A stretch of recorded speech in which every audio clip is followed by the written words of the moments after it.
வயலுன் லில் முஸல்லீன். இந்த சூரா இருக்கக்கூடிய, இந்த ஆயத்து இருக்கக்கூடிய சூரா அரஐத்தல்லதி யுகذிபு பித்தீன்.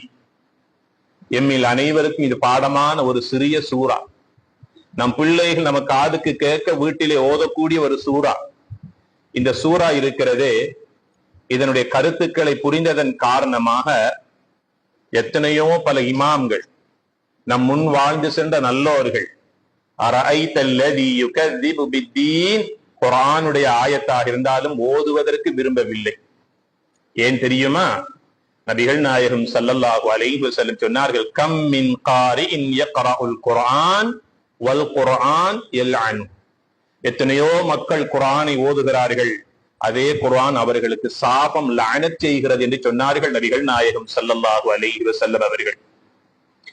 உதாரணத்திற்காக, அலா லஅனத்துல்லாஹி அலல் ஸாலிமீன், அநியாயக்காரர்களுக்கு அல்லாஹ்வுடைய சாபம் உண்டாவதாக என்று அல்லாஹ் அல் குர்ஆனிலே சபிக்கின்றான். அந்த வசனத்தை ஓதிக்கொண்டு என்னோடு வேலை செய்தவர்களுக்கு நான் அநியாயம் செய்தால் அது எனக்கு வருமா இல்லையா? அலா லஅனத்துல்லாஹி அலல் காதிபீன், வாயை துறந்தாலே பொய் பேசுகிறார்களே அந்த பொய்யர்களுக்கு நாசம் உண்டாகட்டும் என்று அல்லாஹ் சொல்லுகிறான். அந்த வசனத்தை ஓதுகிற போது அது நான் வேறு யாருக்கும் ஓதவில்லை, எனக்காகவே என் தலையிலே நாசத்தை அள்ளி கொட்டி கொண்டுகின்றேன். அரஐத்தல்லதியை நான் ஓதுகிறேன், அதில் ஓதுகின்றேன் வயலுன் லில் முஸல்லீன் என்று நான் ஓதுகிறேன். ஆனால் நான் ஒரு பொடுபோக்கான ஒரு தொழுகையாளி.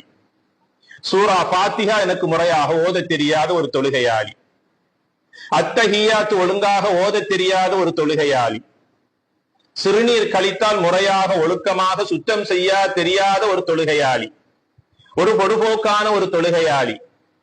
ஆக மொத்தத்தில் அரஐத்தல்லதியிலே வரக்கூடிய வயலுன் லில் முஸல்லீன் என்பது வேறு யாருக்குமல்ல, அது எனக்கே நான் அள்ளிக்கொண்டு கொள்ளக்கூடிய ஒரு சாபமான வார்த்தை.